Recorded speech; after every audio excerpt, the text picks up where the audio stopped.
Olá, eu sou o Fábio Sobieck, sou especialista certificado na área de segurança da informação e você está no Conversa Segura, um programa onde eu trago aqui os profissionais da área de segurança para você conhecer um pouco da história, de como eles começaram e também se identificar na medida do possível. E hoje não é diferente, eu trago aqui um grande amigo meu, Fernando Romero. Tudo bem, Fernando? Olá, Fábio, tudo bem? E com você? Tudo beleza, cara. Obrigado por ter aceito o convite e por compartilhar um pouco da sua história. Fernando, para quem não te conhece ainda, né, você é um profissional certificado CISP, né? E o que que você faz hoje na área de segurança? Em que área que você está trabalhando? Bom, hoje especificamente eu estou na área do sucesso do cliente, né, o Customer Success, né, que é um tema bastante popular no momento, né, tem várias empresas aí criando esse cargo, né, essa posição, que nada mais é que garantir que o cliente esteja satisfeito aí com tudo que ele acabou comprando da empresa, né, tudo que ele acabou, o que faz parte do contrato, então é garantir que realmente a comunicação está ocorrendo, né, assim, ele está contente com a operação, né, e, e com isso esteja mais seguro, né? Assim, que ele tenha realmente acesso aí a uma consultoria, né? Algo mais próximo, né? Então é realmente uma posição que busca ter um contato mais próximo com o cliente, né? E nessa posição também tem que ter conhecimentos técnicos, né? Não é porque é uma posição mais de negócios, tudo, você tem que entender para ver se o problema realmente está com o cliente, com o produto, não é? Alguns É, problemas, assim, que você pega? exatamente. Como é um tema bastante quente, né? Segurança da informação é um tema bastante, assim, você olha assim as notícias, você vê muita coisa acontecendo. Normalmente os clientes realmente ligam para perguntar o quanto seguro ele está, o que mais ele pode fazer para ficar mais seguro, né? Então, realmente tem que ter um conhecimento técnico para conseguir, né, conversar assim, agregar realmente na conversa com. Eu falo muito conciso, né? Então, realmente ter essa conversa mais próxima conciso. E eu vejo realmente o CISO também tem bastante conhecimento, né? Realmente ele quer olhar o mercado e entender realmente se está indo no caminho certo. Então, é necessário um conhecimento técnico, sim. Então, leitura constante, sempre tem que ter, assim, olhar as notícias, o que está acontecendo, para realmente ter essa conversa aí com o pessoal. Bacana. Bom, mas você não começou nessa área, obviamente, né? Quando você estava ali na adolescência, escolhendo sua profissão, você já sonhava em trabalhar na área de segurança da informação ou como que você chegou à nossa querida e estimada área de segurança? Assim, eu sempre fui nerd, né, cara? Eu sempre gostei de assuntos ligados a coisas de nerd, coisas mais ligadas a tecnologia, sim, eu posso dizer sim, porque desde os anos 80 eu já jogava videogame, então eu já tinha esse contato muito próximo aí com Atari, com coisas assim. Meu primeiro emprego realmente foi na área já de tecnologia, mas na área de. Assim, eu comecei numa empresa que era uma empresa menor, né, que tinha uma equipe de digitação. Então, eu fui contratado para entrar nessa empresa para ser a parte de ser o digitador, né, desse time. Só que na época o gestor dessa área já viu que eu tinha realmente uma vontade a mais, aí ele me colocou para administrar a rede de computadores dessa empresa, né? Então eu comecei lá realmente passando cabo coaxial na época, né? Acho que não são todos aí que vão saber o que é um cabo coaxial, uma rede novel. Então eu comecei lá atrás já trabalhando com isso mesmo, mexendo com máquina, placa de rede, passando borracha em conector, ligando.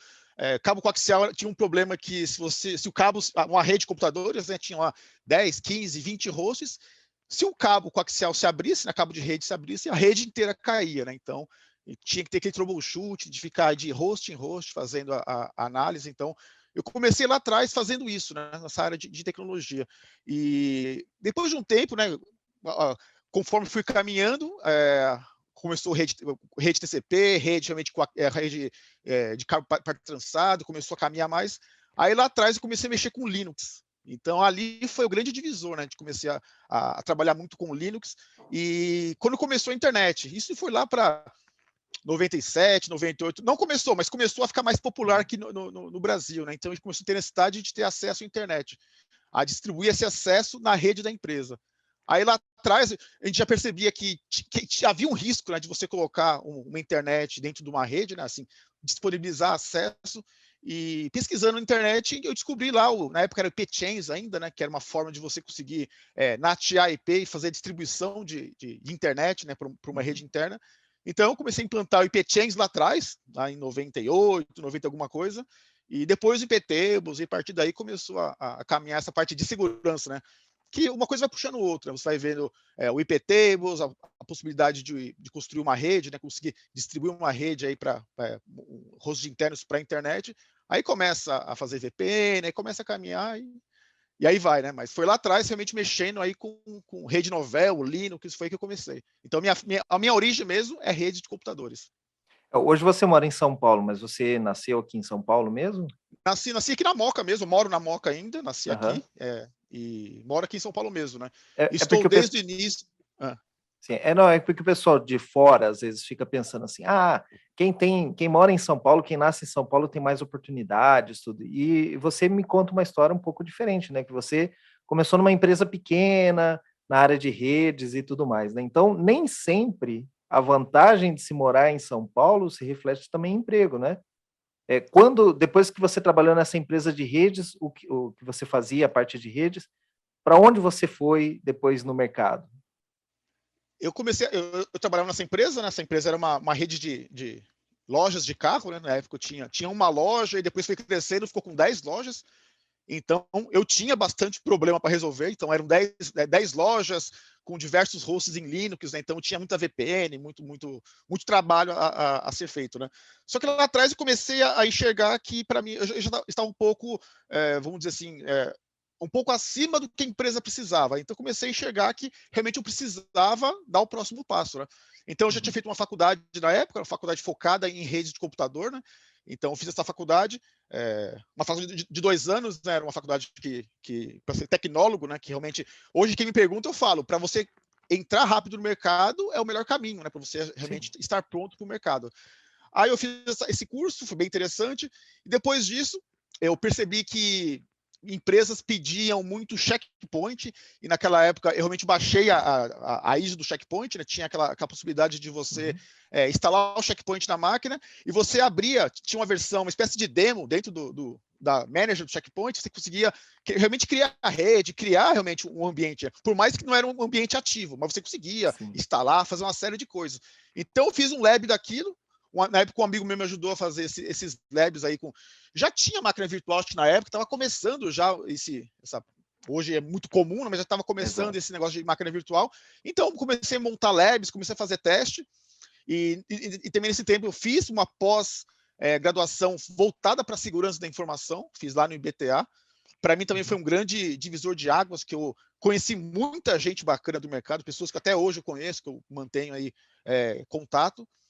E graças a esse network que eu fiz, mais esse conhecimento de checkpoint, eu consegui entrar naquela época, foi na Tivit, né? Foi um grande data center na época, né? Que era o oriundo da Opt Globe, e eu trabalhei realmente na operação, gerenciando checkpoint, gerenciando Cisco ASA, Cisco Pix na época, né?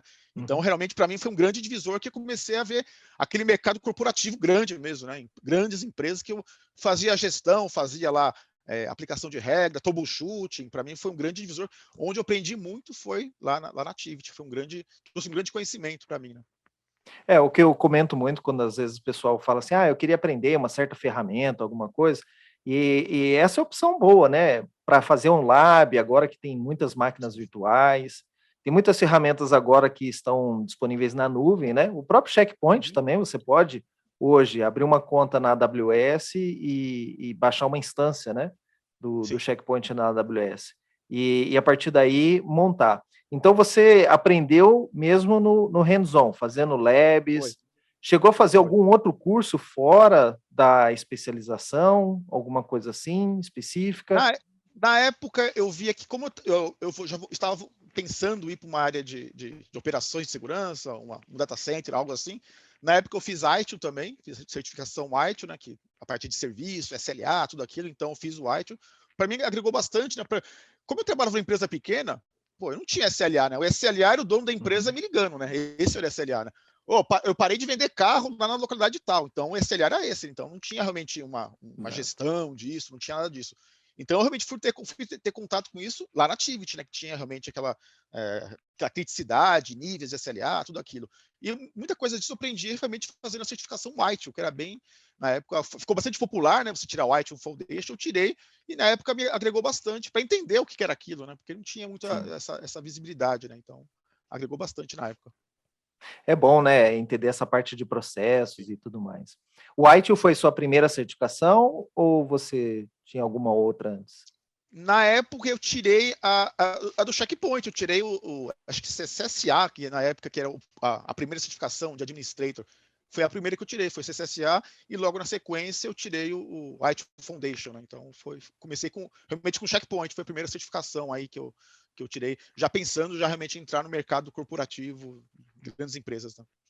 E quando que você conheceu a certificação CISP e decidiu se descolar um pouco da área de redes, específico na área de segurança de redes e quis vir para o mundo mais gerencial do CISP? Então, o CISP, cara, já era muito famoso, assim, quem era da área de segurança, quem frequentava fóruns, tinha os fóruns do UOL, tinha vários fóruns, quem frequentava já tinha estudado em 2002, 2003, já tinha já pessoas falando do CISP, né? Só que eu via com algo, assim, bem longe, que tinha muito aquela mítica, né? Não, é muito difícil, você vai ficar 6 horas sentado, é muito puxado, e realmente mas é só focar, né? Então, lá para 2003, 2004, eu já ouvia falar, né, na certificação. Só que aí eu começava a estudar e acabava não focando, sabe? Que eu acho que tudo hoje você tem que realmente fazer um pouco cada dia, né? Acho que no geral, para aprender uma tecnologia, aprender um idioma, você tem que realmente fazer um pouco cada dia e realmente ter realmente uma meta para você atingir ao fim desse período, né? Então, desde 2003 que eu comecei a ouvir, comecei a procurar material a respeito do CISP, né? E aí você conseguiu o CISP em que ano? 2009, assim, demorou bastante, assim, eu tirei outras certificações no meio do caminho, acabei tirando da Cisco, fazendo o curso da Cisco, que inclusive é um belo curso na época, que era o curso do CCNA, era um ótimo curso porque ele dava também, reforçava mais ainda essa base de rede, né? Coisas que você acaba usando para quem está mais focado na área até para conhecimento geral, né? Falar de IP, falar de muita coisa. Então eu fiz o curso do CCNA, que é um ótimo curso. Na época era o NetAcad, né? O Cisco Network Academy, que era um Cisco, eu nem sei se esse curso existe ainda hoje, mas era um curso muito bom que dava realmente uma base bem interessante para a área de networking. Então eu fiz a certificação. O que aconteceu? Eu trabalhava numa empresa que lidava muito com o governo. E, inclusive, foi essa empresa que eu conheci você. Foi nessa empresa Sim, que você trabalhava no fabricante, a gente começou a ir junto dos clientes, né, falar nos clientes, exato. e essa empresa focava muito em governo. E o governo tinha muita necessidade durante para participar de editais, de ter um nível mínimo lá de segurança. Então, tinha muitos que pediam lá o CISP, pediam o CISM, uma série de certificações. E essa empresa tinha incentivo para quem quisesse fazer. Né? Eles pagavam a prova, os $500 na época, era 499 na época, né? Acho que hoje é 549, aumentou um pouco. Mas aí tinha esse grande incentivo. Aí o que aconteceu? Eu falei, cara, eu conheço o CISP há muito tempo já. Eu preciso definir um prazo realmente. Então o que eu fiz? Eu contei 3 meses para frente. Naquela época, a certificação não era como hoje, eletrônica, eu posso marcar e fazer daqui a poucos dias. Só tinha no Brasil 2 ou 3 datas. Era no começo do ano, no meio do ano e no fim do ano. Porque a prova Exato. chegava, vinha numa caixa, né? Posso até falar um pouco sobre isso, que eu também fiz isso bastante. Vi uma caixa, a prova era física, você tinha que realmente ir era num hotel que você normalmente reservava no fim de semana, você ia no hotel e chegar a pessoa te dava lá a caderneta, né, do Caderno de. CISP, e você tinha que É. realmente escrever e preencher lá o gabarito, né, como se fosse Igual um no jogo de vestibular, loteria, né, né? igual ao Isso. vestibular, exatamente, tinha que preencher aquilo. Então eu fui lá, marquei, para dali a 3 meses, avisei ao meu chefe, ó, eu vou fazer, eu marquei já a prova, e eu gostaria de ter um tempo, né, para que a empresa me desse um tempo para poder estudar. Aí na época a gente conversou, ele me deu lá na hora do almoço, uma hora depois, então realmente eles deram um tempo e eu comecei a estudar, realmente. Eu estudei, era 1 hora do almoço e chegava em casa, fazia mais umas 2, 3 horas, estudava usando lá o livro da Sean Harris, né, All in One, na época, que era um livro, era bem alinhado, na época, né, você deve ter esse livro aí, eu também Ó, tenho em tá algum aqui. lugar aqui, É. esse mesmo. Esse livro, na época, ele era bem alinhado aí com o que o IC Square pede, né, pedia na Uhum. prova. Hoje não muito mais, mas na época era. E estudei por ele e por uns vídeos na internet e comecei a estudar. E dali a 3 meses teve a prova, né? Realmente foi uma prova bem cansativa, né? Que era puxado, né? 6 horas para você fazer Sim. essa prova. E eu lembro que eu fiz a prova, foi mais ou menos acho que foi dia 5 de dezembro, algo assim. E no dia 24 de dezembro daquele ano, 2008, chegou a resposta que eu havia sido aprovado. Quando chegou a resposta, eu não acreditei, né? Porque bem no dia do Natal, 24, assim, eu recebi aquilo, na Presente época de tava minha Natal. mãe, presente de Natal. Aí tava minha mãe perto de mim e falei, mãe, lê isso aqui para mim. E tava em inglês. Mãe, eu não leio inglês. Não, mas na época eu não acreditei que eu havia tirado. Por quê? Assim que eu acabei de fazer a prova, aquela mania que muitos têm, a gente fica com algumas questões na cabeça. Eu fui no carro e comecei. Ah, questão tal. Ixi, errei. Outra questão, errei. Eu, assim, pensei que eu tinha. Aí eu fechei o livro e falei, não, isso aqui vai ser uma loucura, eu vou parar de pensar no que eu fiz, já está feito e vou aguardar o resultado. E depois de 15, 20 dias chegou o resultado me aprovando, né? Então para mim foi um grande alívio, né, de ter conseguido passar, porque eram $500, né? Uhum. E para mim foi uma grande conquista na época, né? Então foi bem interessante. Essa é uma outra grande dica que a gente passa aqui para as pessoas, né? Tentar utilizar alguns recursos que as empresas oferecem, né? De treinamento e tudo. É óbvio que não são todas as empresas que têm condições de oferecer isso, né?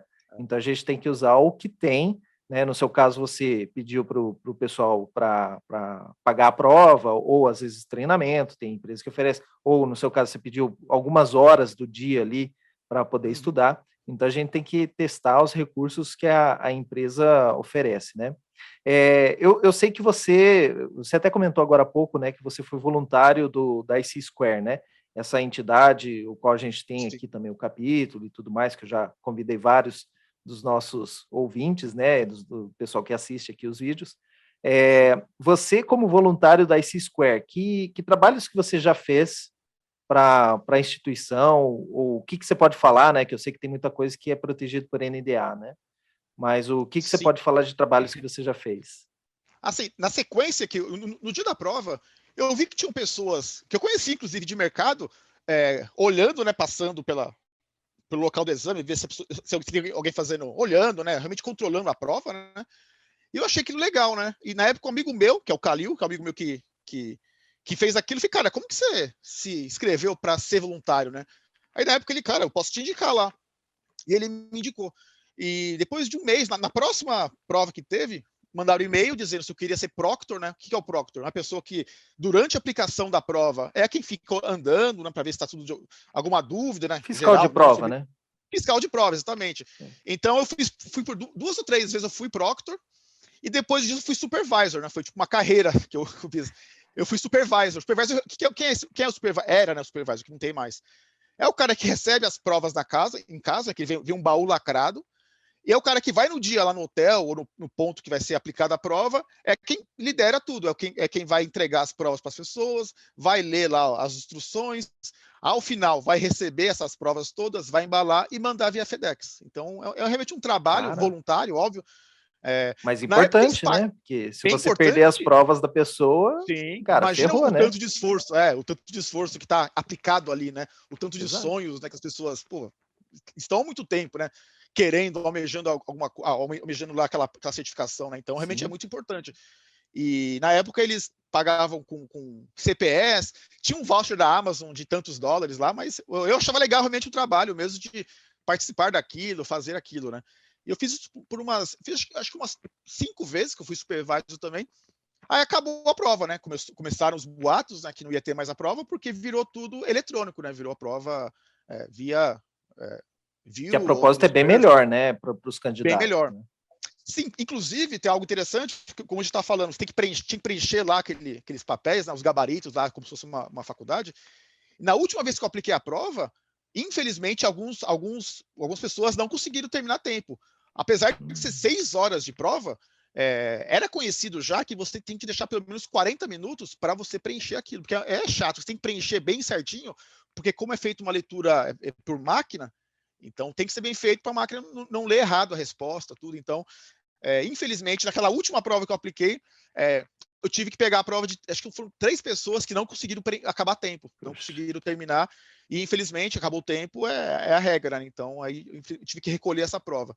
Só que isso acabou, né? Isso com a prova eletrônica, você preenche, né? Você clica na resposta e já é computado, né? Você não tem esse tempo de preencher o gabarito, então você acaba ganhando tempo com a prova eletrônica. Agora o resultado sai na hora, antigamente o resultado demorava, Sim. né? Como você comentou, né? Recebia depois. Eu não sei se isso é bom ou se é ruim, né? Você receber na hora a resposta, né? Tem os dois lados. Quando é bom, Porque imagina, você faz uma prova por 6 horas e recebe lá a resposta, né? No geral é bom, mas quando você clica no submit, deve ser bem tenso, né? Receber aquela resposta friamente. Aham. E depois disso, né, depois que acabaram, né, essas atividades aí, remotas, né, de aplicação de prova local, eles tiveram a necessidade do quê? Como eles começaram a traduzir a prova para o português, na época que eu fiz, já tinha para japonês, tinha espanhol e tinha, acho que alemão, outras linguagens. Não tinha para o português. Na época que eu fiz, não tinha a opção de fazer em português. E eles fizeram essa opção para português também. Só que na época foi uma tradução bem esquisita, né? Não foi uma tradução muito boa. Por exemplo, com termos como fire, e vinha como parede de fogo, sabe? Coisas bem, Nossa. para nós, básicas, né? Mas você via que quem traduziu aquilo não era um profissional de segurança. E começaram a existir várias reclamações para o IC Square, e eles criaram times, né? Então eles pediram voluntários para ajudar nisso, realmente olhar todas as questões da base de questões que eles têm, para falar, pô, Fire é Fire, não se traduz. E outros termos também. Então, houve esse convite, eu fui na época, fui até a sede do IC Square para fazer essa atividade de validação da tradução. Então, a tradução já havia sido feita, mas era validação. Então, e é bem legal que eles pegaram 2 caras do Brasil, 2 caras de Portugal, 2 caras da Espanha, e tinha de vários países fazendo o mesmo trabalho, assim, de tradução para suas línguas nativas, né? Então, era realmente para mostrar que eles tinham preocupação de trazer a realidade mesmo, né? Para evitar tradução e que a pessoa acaba respondendo errado, não tendo alguma confusão na hora da resposta. Então, eu comecei lá atrás a fazer isso, foi lá para 2008, por aí, que eu fiz essa atividade para validar essa tradução. E a partir daí me chamaram para várias atividades, como criação de novas questões, que inclusive estou fazendo isso agora. Essa semana a gente tem agora um workshop acontecendo agora, são 2 meses de workshop, com pessoas de vários locais do mundo, para escreverem novas questões. Então a gente está fazendo questões, eles mostram realmente para onde eles querem novas questões, qual tópico, né? E a gente tem que fazer questão, entregar para eles. Aí depois disso tem todo um processo de validação dessa questão para que ela seja aceita, né? Para que ela seja relevante para o mercado, né? Seja atual e que não seja uma questão que induza pessoas ao erro. Então, tem toda uma metodologia para você escrever novas questões que estou fazendo agora, inclusive. Estava falando com outro amigo meu que também está nesse mesmo workshop. A gente está escrevendo questões para o CISP, né? Então, e eles pedem realmente para que você use temas relevantes para o seu país, para a sua realidade. Porque antigamente o CISP era muito voltado para Estados Unidos, né? Visão Estados Exato. Unidos. Só que hoje eles querem realmente um negócio global para a realidade do Brasil, de Portugal, da China, do Japão, de qualquer lugar. Realmente é para ter uma prova mais alinhada com o mundo e não só com a visão americana das coisas. Eu lembro que quando eu estudei a parte de forense, né, que cai na prova do CISP, isso foi em 2007, era totalmente leis americanas, não tinha quase nada, assim, não era a nossa realidade, né? E eu falei, puxa, por que a gente tem que estudar sobre isso, né? Sendo que não é uma realidade. E é interessante a gente ver que são profissionais de verdade escrevendo as questões, né? Não são coisas, sei lá, isso aqui veio de algum cara que não trabalha na área e tudo mais, né? E como você, da mesma forma que você, tem vários outros profissionais aqui no Brasil que você até conhece e que também fazem esse trabalho voluntário. É bem interessante porque eles colocam pessoas quando tem essas. Eles mandaram hoje a lista dos participantes. Tem pessoa do Departamento de Defesa, do Exército Americano, tem de várias consultorias, de fabricantes de segurança, né, de tecnologia de segurança. Então eles pegam realmente pessoas de várias áreas do mercado, desde o cara que é governo, né, que lida com Departamento de Defesa, coisas mais estratégicas, né, quanto fabricantes, quanto consultorias. Tem bastante gente de diversas áreas. Isso que é legal, que eles pegam pessoas, até as mais iniciantes também, para ter aquela visão realmente do começo de tudo isso, com pessoas com muita experiência. Eu lembro quando eu estive nas primeiras workshops locais, lá nos Estados Unidos, tinha gente assim, muito antiga, do exército americano, dos anos 70, 80, caras que realmente trabalharam em coisas muito, muito antigas, né? Quando aqui no Brasil ainda não tinha essa cultura, os caras já estavam já, né, há muito tempo já olhando para isso, né? Então, é isso que eles prezam muito isso, né? Ter essa visão bem plural da área de segurança da informação. E é bem interessante isso. Uhum, entendi. Bom, Fernando, você trabalhando aqui em São Paulo, e obviamente já nesse mercado aí de negócios, tudo, como que você vê que está o mercado em termos de contratação? Você acha que tem espaço para quem está começando na área? Como que você vê as vagas, as empresas estão precisando de profissionais na área de segurança? Como que você vê isso aí? Olha, sinceramente, acho que fazia tempo que eu não vi o mercado tão aquecido em referência à segurança da informação, assim, desde de todas as áreas, desde as mais básicas, né, áreas para um analista júnior, um analista pleno, assim, até as mais sêniores, né, como analista sênior, pessoas ligadas a negócio, para as mais diversas áreas. Estou vendo bastante movimentação quanto a isso. Eu acho que até devido aos grandes incidentes, né, você hoje abre qualquer site de notícia, eu nem falo de tecnologia mais, mas site de notícia em geral, você vê uma série de incidentes acontecendo, né? Empresas travadas, né? Com ransomware, com ataques do tipo, dados vazados, dados, as pessoas colocam lá o timer, né? Vamos divulgar as informações de tal empresa daqui a 2 dias, e divulgam 1 terabyte de informação. Então, está acontecendo bastante movimento, né? Assim, sem dúvida nenhuma. E eu vejo, assim, para o mercado é interessante, né? Porque você acaba tendo essa possibilidade de ingressar nessa área. Então tem bastante vaga, assim, bastante vaga aberta. E infelizmente não temos as pessoas assim qualificadas na mesma quantidade. Até onde eu estou trabalhando agora, tem muita vaga aberta e não tem profissionais para contratar. O que a gente tem que fazer é contratar de outras empresas, pessoas prontas, saindo não tem, porque assim, tá uma grande escassez de pessoas prontas. Não digo nem prontas, mas profissionais aí que são focadas em segurança. Eu estou vendo muito, muito na área de dev também, né? De desenvolvedor também, tem muita empresa estão investindo pesadamente na área de desenvolvimento, mas desenvolvimento seguro não tenho visto muita procura eu vejo, mas pessoas prontas para desempenhar essa função não vejo muitas. Então, para mim, assim, uma grande possibilidade das pessoas treinarem para isso, para estudarem, focarem, para conseguirem entrar nessas vagas. E o resultado que acaba quando a empresa não tem um profissional de segurança durante o desenvolvimento é que acaba tendo que consertar a aplicação depois, né? E sai muito caro, Cria, tem prazo. exato, cria softwares, produtos que não são seguros o suficiente, não atende a demanda de mercado e tudo mais, expõe o cidadão, né, a pessoa normal em riscos, né? Sim, Então sim. isso é bastante importante, né? É uma maneira da gente ajudar a sociedade também.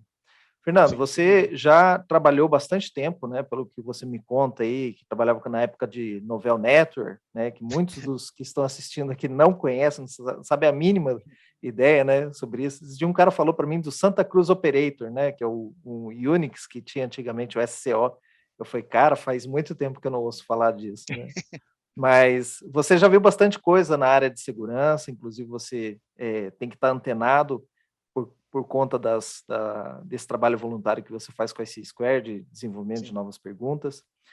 Que dica que você dá para quem está começando na área de segurança? A gente sabe que tem algumas áreas que têm maior capacidade de se tornar uma alta demanda no futuro, né?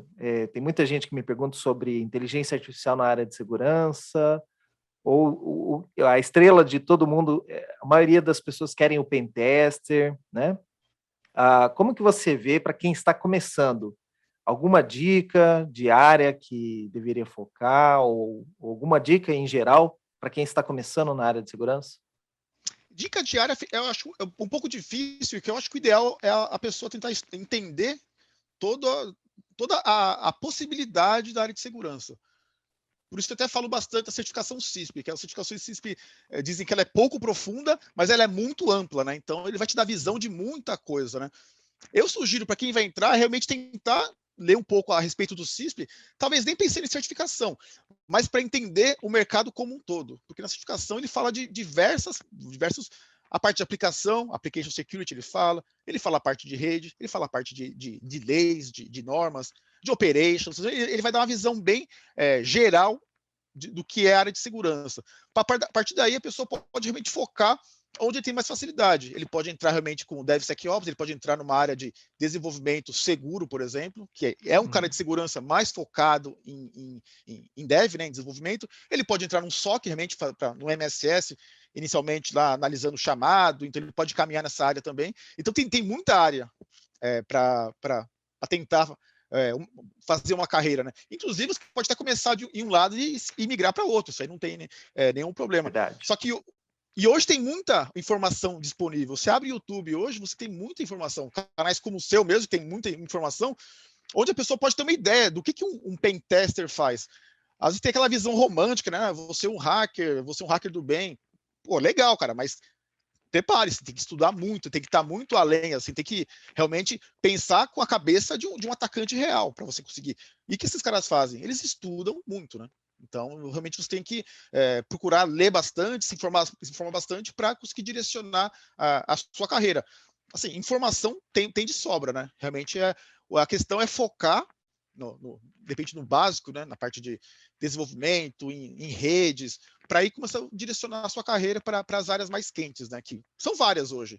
É o DevSec, essa área de cloud hoje é um tema bastante quente, né? Todas as empresas estão, até aquelas empresas que não vamos para a cloud, né? Que especialmente os bancos já estão na cloud também. Então hoje um dos grandes focos é esse, né? Então é estudar como que como funciona a tecnologia de cloud, né? Como funciona isso e como proteger esses dados nesse ambiente. Então acho que tem vários locais, vários pontos que você pode procurar estudar para se diferenciar no mercado, né?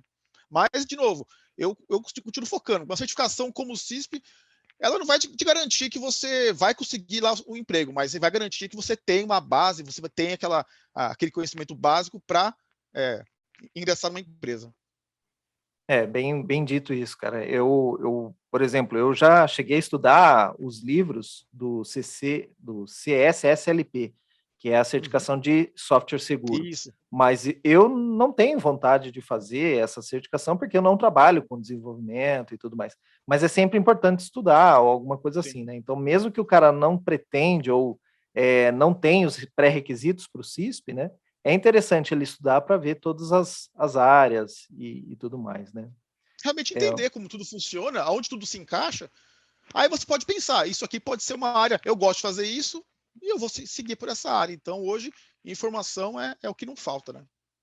Exato. E também tira aquele problema da falta de experiência, né? Então, se eu já sou desenvolvedor, o lugar mais indicado é trabalhar com desenvolvimento seguro, porque você já tem experiência de desenvolvimento, Sim. né? Não vai chegar 0 a 0, né? Ali na área de segurança. Pelo menos alguma base você tem, né? Sim, sim. Perfeito, Fernando. Cara, eu só tenho a agradecer aqui o seu tempo por ter compartilhado um pouco da sua história, um pouco do seu conhecimento aí, dando dicas para o pessoal que está assistindo aí, e espero que as pessoas consigam aí também se inspirar na sua história, né? Que, de novo, né? Mesmo morando em São Paulo, não entrou direto numa grande empresa, começou numa empresa pequena.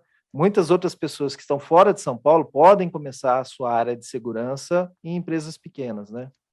Então, e hoje com esse mundo conectado, pós o que vivemos até agora, se provou que a gente pode trabalhar remoto, tem essa possibilidade. Então, tem muitas vagas acontecendo em outro país, por exemplo. Então, hoje, aonde você está, não vai significar poder ir além ou não na sua carreira. Você consegue desempenhar bem remotamente, aqui no Brasil, para fora.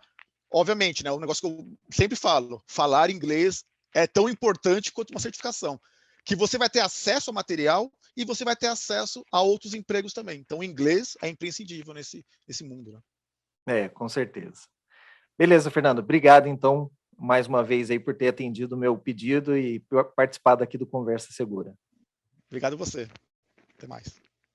Bom, pessoal, vocês viram aí a história do Fernando e se vocês tiverem outros profissionais também que vocês queiram ver aqui neste programa, sugiram aqui nos comentários, a gente corre atrás para trazer essas pessoas, ou algum tema em específico, né? Tem os outros vídeos também do canal, onde eu debato e explico temas da área de segurança, então fiquem à vontade em sugerir novos conteúdos.